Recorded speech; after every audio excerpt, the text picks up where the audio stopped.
Bonjour mes amis. Vous savez, on entend souvent la science a dit.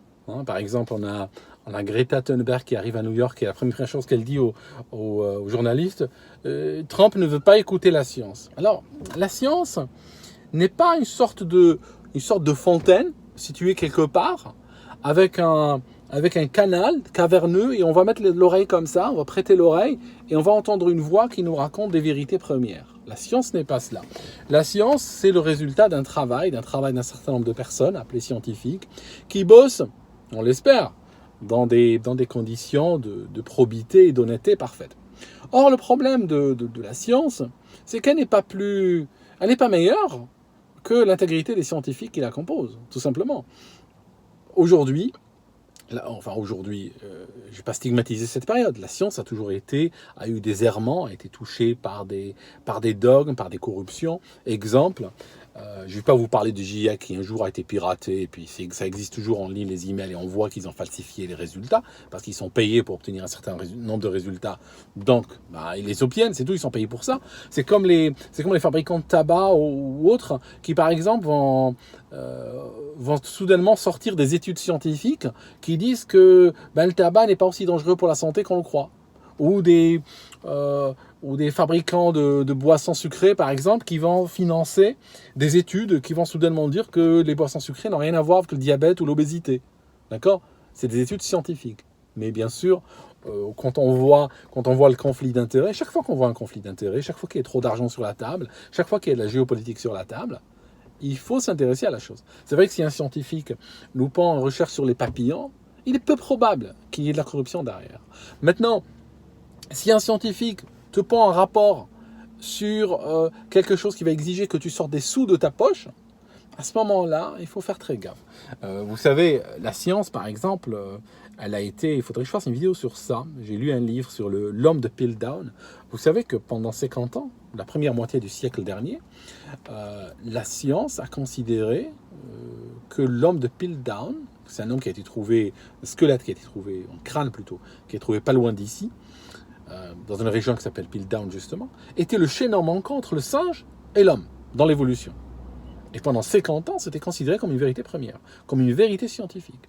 Et personne ne pouvait remettre cela en question sans voir sa carrière se terminer. Ses financements s'assécher. L'homme de Piltdown, c'est quelque chose de très intéressant. Pourquoi l'homme de Piltdown ? Parce que les scientifiques voulaient y croire, parce qu'il correspondait à une prophétie. La science a aussi ses prophéties de Darwin. Darwin, en mourant, il a dit on trouvera un jour, si l'homme vient du singe, ça signifie qu'on va trouver un jour les restes d'un homme qui est moitié singe, moitié homme, qui correspond à la transition entre les deux. Puisqu'il y avait cette prophétie scientifique, le jour où on a trouvé l'homme de Piltdown, on a sauté dessus. Il y avait aussi une compétition entre l'Angleterre, la place de Londres et la place de Paris, sur qui ramènera les meilleures découvertes scientifiques. Donc c'est vrai que quand l'homme de Piltdown a été trouvé en Angleterre, c'est vrai que les Anglais, c'était quelque chose qui a caressé leur ego, on va dire, dans le bon sens. Résultat, c'est que pendant 50 ans, ça a été considéré comme le chaînon manquant entre le singe et l'homme. D'accord ? Jusque dans les années 50, on a découvert que c'était une fabrication totale. Les os et tout ça ont été assemblés, ont été falsifiés par les gens qui ont prétendument fait la découverte. D'accord ? Voilà, c'est tout.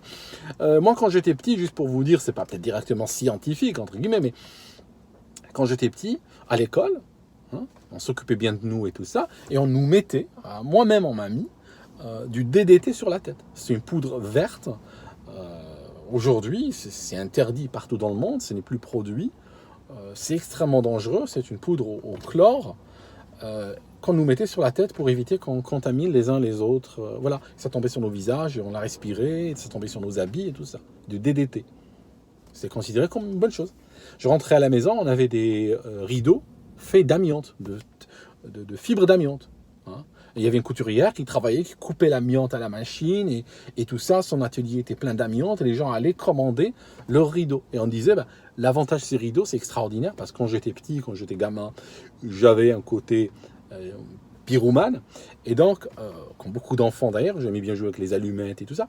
Et donc, mes parents leur ont dit, écoutez, achetez des rideaux en amiante, ça ne brûle pas. Et c'est vrai, c'est bien. Ça, cette qualité-là. Donc, et c'est parti à la mode. Il y avait une époque où tout le monde voulait ces rideaux en amiante, qui ne brûlent pas. C'est pas. Voilà. Aujourd'hui, l'atelier de cette dame, il faudrait payer une fortune pour le désamianter et des gens viendraient équipés de tenues spatiales, littéralement, pour entrer là-dedans. On avait des thermomètres avec du mercure à l'intérieur. Il n'y en a plus, ça. Tu peux même plus le trouver. Même sur eBay, tu ne le trouves pas. Je me rappelle, on avait même une petite bouteille comme ça, de mercure, petite comme ça, mais qui pesait déjà très très lourd. Et plusieurs fois, je l'ai fait tomber, elle avait partout dans la maison, et j'allais les récupérer ça à la main comme ça, et je formais des flaques. Ça, ceux de moins de 20 ans ne peuvent pas connaître. Je prenais ce métal liquide, et puis je l'assemblais finalement en une grande flaque, je mettais un papier dessous, et doucement comme ça, il tombait par grosses gouttes brillantes, comme ça, c'est comme de l'argent liquide, tombait dans sa bouteille. D'accord ? C'est ça, c'est ce qu'on considère comme valable. Chaque époque a une parole, et cette parole est considérée comme valable, mais il faut faire preuve d'ouverture quand même, il ne faut pas se borner. Il ne faut pas partir dans des délires complets, parce que ce que nous croyons aujourd'hui comme vérité première sera considéré par les prochaines générations comme quelque chose, comme du foutage de gueule, pour être gentil. D'accord ? Je vous montre un truc. Vous savez, il y a des forêts qui brûlent en Amazonie. Ça a fait c'est monté. Il y a eu une tension entre la France et le Brésil sur cela. Il y a même des gens, et ça a commencé par Macron, qui a dit oui, il faudrait réfléchir à un statut international à la forêt amazonienne. Et puis, des environnementalistes lui emboîtent le pas et ils commencent à renchérir, oui, ça appartient à toute l'humanité et tout ça. Et ça, c'est extrêmement dangereux, parce que là, ce qu'on a, on a un discours littéralement néocolonial, néo-impérialiste, qui va s'attaquer à un certain nombre de pays sur la base que, tu sais quoi, finalement, cette steppe ou cet arbre ou ça, ou ce lac, finalement, ça appartient à toute l'humanité. Donc, l'humanité, c'est qui ? C'est nous, c'est clair. C'est comme on dit la communauté internationale. La communauté internationale, c'est qui ? C'est l'Angleterre, les États-Unis, la France. Je veux dire, c'est ça, la communauté internationale. Parce qu'ils se donnent des noms comme ça glorieux, mais en réalité, on voit bien que c'est une tentative hégémonique de pour casser la souveraineté des pays. Parce que la prochaine fois qu'il y a un incendie en Californie, et il y en a souvent, on va voir si on va les entendre dire que finalement l'État de Californie appartient à la communauté internationale finalement. D'accord ? Donc ça, c'est des paroles extrêmement graves. Parce qu'aujourd'hui, on cherche à créer des droits d'ingérence. Donc là, chacun veut son droit d'ingérence. On a le droit d'ingérence humanitaire, par exemple. Après, on peut avoir le droit d'ingérence ou finalement par rapport à certaines crises, les nations ou les lois des nations, les constitutions et tout doivent tomber, la souveraineté doit tomber. Comme par exemple la crise des migrants. Il y a la crise des migrants, c'est bon. Fais ce que tu veux à l'aéroport contre les gens, emmerde-les, fais-les attendre pendant des heures, fouille les bagages, regarde leurs billets d'avion, leur argent, qu'est-ce qu'ils viennent faire ici, demande-leur un visa, fais ce que tu veux. N'empêche qu'on va en pleine mer, on ramasse des gens, inconnus, des gens, c'est des migrants, enfin ils ne viennent pas de Migranie. Je veux dire, un Allemand, il vient d'Allemagne, donc ces gens-là, il n'y a pas un pays qui s'appelle la Migranie, puis ils viennent d'eux. Non, c'est pas possible. C'est des gens qui viennent d'un certain nombre de pays, c'est des ressortissants de pays. Et ces pays-là, en général, c'est pas des pays qui sont sur notre planète, ils sont sur Terre. Et ils ont des aéroports dans leur pays, ils ont des ambassades, ils ont des administrations. S'ils veulent venir en France ou Navarre, ils peuvent tout à fait aller demander un passeport à leurs autorités, montrer patte blanche, demander un visa, économiser pour un billet d'avion et venir à l'aéroport. Non, ce sont des gens qui viennent par des passeurs, et c'est un devoir humanitaire qui transgresse toutes les lois existantes. Ils doivent avoir une liberté de circulation, que même un national de l'Union européenne n'a pas. Parce que, prends le Thalys, c'est le Thalys ? Non, c'est pas le Thalys. Comment il s'appelle ce TGV qui va, enfin, ça fiche. Comment il s'appelle ce TGV qui va, je sais pas, entre la France et Genève, ou la France, ou Cologne ou autre ? Prends-le sans pièce d'identité, tu vas voir ce qui t'arrive. Tu ne peux pas voyager sans pièce d'identité dans ce monde. On est dans le monde post-11 septembre, mes amis. D'accord ? Et il y a Jésus-Christ, puis il y a le 11 septembre. Là, on a des gens qui débarquent, qui n'ont même pas un papier sur eux. Okay ? Donc, on voit bien qu'il y a quelque chose de supranational là-dedans. Pareil, pour toutes ces histoires de carbone, de changement climatique, réchauffement climatique, machin. Pareil, on transgresse la souveraineté des nations. Alors, un truc dont je voulais vous parler réellement par rapport à ces incendies, c'est un rapport qui date de 2007, qui est émis par des climato-croyants, par des écologistes climato-croyants, ayant pignon sur rue. C'est l'association britannique pour des conservateurs de la nature, d'accord, on va ce programme. Et puis il parle du désastre des biocarburants. Parce que j'arrive justement à cette histoire de climat, n'est-ce pas? Il faut savoir que les Occidentaux, et là on peut presque parler de privilèges de l'homme blanc, sont là, et après avoir réglé beaucoup de leurs problèmes, quoique maintenant il y a les égouts qui commencent quand même à les atteindre jusqu'aux chevilles, on va dire, si ce n'est pas plus haut, qui commencent à se dire, ouais mais le monde va se terminer, tu vois, le mec, il a tout réglé les problèmes dans sa vie, et il commence à réfléchir à la planète Terre. On décidé d'imposer par la loi un certain nombre un pourcentage de biocarburants dans les carburants vendus. Tu vas aux États-Unis par exemple, tu prends la pompe, là, et tu vas voir que c'est écrit 10% de biocarburants sont là-dedans. On le trouve dans le diesel, biodiesel, ou on le trouve dans l'essence sans plan, qui est mélangé à des proportions grandissantes de ce qu'ils appellent biocarburant. Alors c'est quoi le biocarburant? Le biocarburant, c'est une véritable abomination. Pourquoi? Parce que, et c'est pas moi qui le dis, c'est des écolos et ça date de 2007. Ça signifie le désastre, et le voyez. Et ils parlent même des feux au Brésil dans ce rapport. Je vais vous le donner dans le descriptif de la vidéo. Qu'est-ce qu'ils disent? Ils disent qu'aujourd'hui, dans un monde où il y a beaucoup de gens qui souffrent de faim, ou beaucoup de gens qui vivent, on va dire, au seuil de l'indépendance alimentaire, hein, ils sont vraiment en marge, on va les mettre en compétition avec des véhicules. Parce que pour produire des biocarburants, il faut faire quoi? Pour produire des biocarburants, eh bien, ce qu'il faut faire, il faut aller vers des terres agricoles et planter dessus des plantes qu'on va après distiller pour fabriquer des alcools qui vont être mélangés qu'on appelle des biocarburants. Donc, ces terres-là vont rentrer directement en compétition avec une autre activité qui est une activité agricole pour nourrir les gens. D'accord? Donc, qu'est-ce qu'il dit le rapport? Il parle déjà à cette époque de défrichage massif de forêt, qui se fait en particulier par le feu. D'accord? Donc, on fait quoi? Pour que quelqu'un en Californie, et ça c'est vraiment le privilège de l'homme blanc, pour que quelqu'un en Californie puisse sur son rapport cocher une case et dire qu'il a atteint ses objectifs carboniques pour l'année, que la loi oblige à atteindre, eh ben, qu'est-ce qu'on fait? On va utiliser ce qu'on appelle des carburants verts, comme en Asie ils les appellent, ou bien des biocarburants, d'accord, qui vont causer des désastres écologiques ailleurs dans le monde. D'accord? On va causer, alors, désastres écologiques, hein, c'est très simple à comprendre, parce qu'il faut savoir une chose, que vous ne vous laissez pas berner. Quand on brûle un hydrocarbure, quand on brûle de l'essence de voiture par exemple, hein, tu prends l'essence de voiture, tu jettes une allumette dedans. Je ne te conseille pas de le faire, mais ça brûle en donnant quoi, majoritairement? De l'eau, vapeur d'eau, et du CO2, dioxyde de carbone. Quand tu brûles du biocarburant, il donne quoi? Du CO2, du dioxyde de carbone. D'accord? Mais ils ont jugé que ça donnait à peine un peu moins de dioxyde de carbone. De sorte que si on le mélangeait en petite quantité, je parle de 5 à 10%, en petite quantité dans le carburant, on va, sur l'échelle de la vie d'une voiture, on va économiser un tout petit peu d'émissions de carbone. En échange, on brûle des forêts entières. On les brûle en masse. Ça signifie que, ils le disent dans le rapport, que le peu qu'on économise ici en carbone, parce qu'ils y croient, c'est des carbonos, c'est des climato-croyants, pas comme moi. Donc, ils disent que tout ce qu'on économise comme carbone, là, en Occident, on va en dépenser des milliers de fois plus dans les pays où encore c'est désastre. Donc, on brûle les forêts par des incendies, numéro 1. Deuxièmement, on va faire de la végétation qui va être spéciale pour les biocarburants.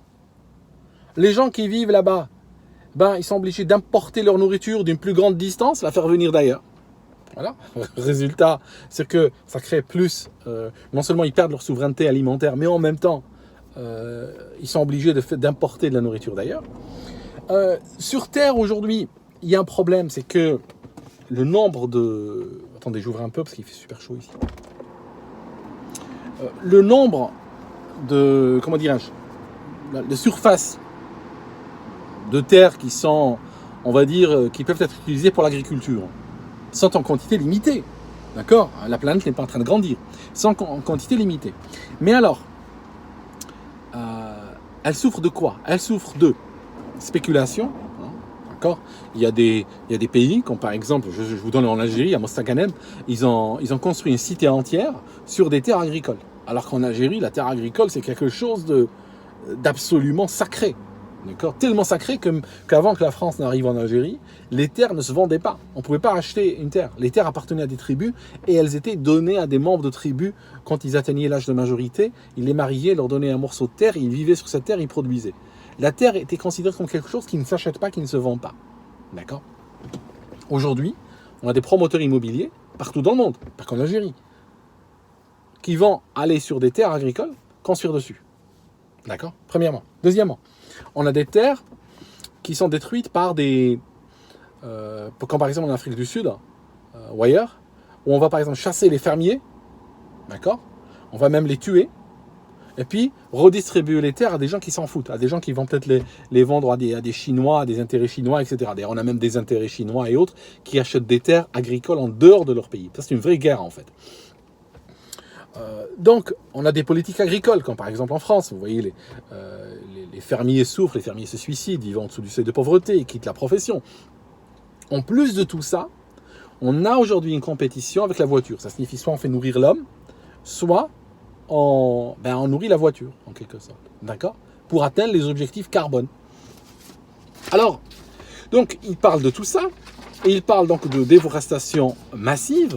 Il parle de Brésil, il parle d'Asie, il parle de Malaisie, Indonésie, par exemple, où des populations locales, vous savez, des indigènes, des populations locales, sont tués par des mercenaires qui travaillent pour de grands groupes ou de gros intérêts. Ils viennent les tuer pour leur prendre leurs terres. Et en Amazonie, c'est pareil. En Amazonie, ça fait très longtemps qu'ils viennent tuer les habitants de certaines régions qui s'opposent justement à l'avancée de la déforestation pour que la déforestation se fasse. En Bolivie, par exemple, il y a une loi qui autorise les fermiers à aller brûler la forêt pour pouvoir se nourrir. Parce qu'il faut savoir une chose. C'est vrai que, comme on vit ici, moi aujourd'hui, si j'ai envie de manger, je vais au supermarché, j'achète, je remplis 2-3 sacs, je viens à la maison, je remplis mon frigo. Mais il faut savoir qu'une bonne partie des gens au monde n'ont pas ce luxe-là. Donc, c'est très sympa de leur dire, écoute, il y a la forêt devant toi, mais elle est jolie, il faut la préserver, ça appartient à l'héritage mondial et tout ça, et toi, tu crèves de faim. Je vais dire, les gens, au bout d'un moment, ils ont besoin de se nourrir. Donc, qu'est-ce qu'ils font ? Ils défrichent la forêt, par le feu en général, et ils plantent. Le rapport pointe aussi un truc important. C'est pas toujours la forêt est défrichée pour planter des biocarburants. C'est pas, la mécanique n'est pas comme ça tout le temps. Hein. Il l'explique très bien dans le rapport. Des fois, le fait que des groupes arrivent et commencent à acheter des terres agricoles et les transformer en terres pour le biocarburant, ça crée une rareté. Ça crée une augmentation des prix des denrées alimentaires et ça crée leur rareté, de sorte que ça vienne, par un phénomène de transfert, justifier que des gens attaquent la forêt parce que c'est leur seul moyen de survivre. Ils attaquent la forêt, ils rasent la forêt pour planter des pommes de terre. Mais peut-être 10 ans plus tard, cette terre sera arrachée par des gens qui viendront planter des biocarburants. D'accord ? C'est très intéressant comme signe. Alors en fait, nous sommes en train d'assister, vous savez, qu'est-ce qui a détruit l'URSS ? Qu'est-ce qui a détruit l'économie même de l'Algérie ? Qu'est-ce qui a détruit ces économies-là ? C'est en fait l'économie planifiée. C'est la planification étatique de l'économie. Aujourd'hui, nous sommes en train d'assister à une planification étatique de l'économie à l'échelle mondiale. D'accord ? Donc, ça donne quoi ? Ça donne en pratique que des fonctionnaires vont décider à la place, donc vont complètement fausser les mécanismes de libre-échange, les mécanismes du marché vont être faussés par des lois qui viennent faire en réalité, qui viennent faire le jeu d'un certain nombre de mafias. Parce que ça marche toujours comme ça. Là où l'État décide d'intervenir sur l'économie, il y a des systèmes mafieux qui vont venir se planter sur cette économie dirigée. Ils vont payer en espèces sonnantes et trébuchantes des politiciens pour qu'ils fassent des lois qui vont finalement les arranger. Parce que la réalité de ce biocarburant et tout ça, ce foutage de gueule, la réalité c'est quoi ? La réalité c'est tout simplement, quand vous regardez l'histoire, directive européenne, je vous donne un exemple, directive européenne sur les biocarburants. Elle dit qu'en 2020, il faudrait que 18% des plantations européennes doivent aller sur les biocarburants. Ok, vous imaginez la folie. Alors, depuis, ils ont révisé depuis, ils ont révisé un petit peu leurs objectifs. Je crois que c'est tombé à 10%. Mais pour vous dire que c'est des lois qui sont passées, qui vont forcer les gens à acheter un produit. Parce que la réalité, c'est bien ça. On va te forcer à acheter un biocarburant. Tu l'achètes à qui? Tu l'achètes à leurs copains, tout simplement. C'est comme ça que l'économie dirigée marche. Des corrompus font passer des lois qui sont néfastes pour tout le monde, pour la terre entière, excepté pour leur portefeuille. Et on te dissimule ça sous des grands slogans. Hein, parce que vous savez, les pays à économie dirigée, les slogans, il y en a à boire et à manger. Et en fait, sauver la terre, sauver le peuple, respecter les principes fondamentaux de la révolution, lancer la révolution agraire, avec des timbres, avec des émissions télé, avec des gens qui viennent te raconter des conneries. Je veux dire, j'ai grandi là-dedans, moi. On ne me le fait pas. Hein. Quand j'entends ce discours à la con, aujourd'hui, chez les Occidentaux, je le reconnais. D'accord? C'est pas... c'est tout. C'est aussi simple que cela, parce que je l'ai déjà vécu, je n'ai aucun mérite. Donc, on a une économie dirigée désastreuse, mortelle, ruineuse, anti-environnement, tout ce que vous voulez, mais qui est vendue, qui est drapée donc d'habits d'environnement, d'habits de science, de bien, comment dirais-je, elle est bien intentionnée, elle veut sauver la Terre, rien d'autre, alors qu'en fait elle est en train de détruire des gens, elle est en train de détruire des biotopes, des diversités, elle est en train de détruire, causer des massacres de gens, elle est en train d'affamer des gens, et au résultat net, même par rapport à ce qu'ils appellent le carbone, elle est extrêmement déficitaire. Parce que je ne vois pas l'intérêt de brûler des forêts pour essayer d'économiser quelques grammes de carbone ailleurs, hein, sur un réservoir d'une Golf, quoi. Ça n'a pas de sens, comprenez. Mais voilà, c'est ça l'économie dirigée. C'est de la corruption. C'est de la corruption dirigée. C'est une économie fondamentalement corrompue. C'est une économie qui fait qu'il y a des gens qui se disent, bon, moi je suis pas arabe, je n'ai pas de puits de pétrole, mais bon, qu'est-ce que je peux faire? Ah ben, je peux faire la chose suivante, faire passer des lois, obliger les gens à acheter de la merde que je vais produire, et puis j'aurai toujours des people et tout ça qui vont aller dire aux gens, mais écoutez, la science, on est là pour sauver l'univers, sauver la Terre, sauver je sais plus quoi, d'accord? Alors qu'en même temps, on sait comment ça finit tout ça, d'accord? Voilà mes amis, je vous laisse, c'était juste une petite histoire, là, je voulais partager avec vous, et puis je reviens une autre fois.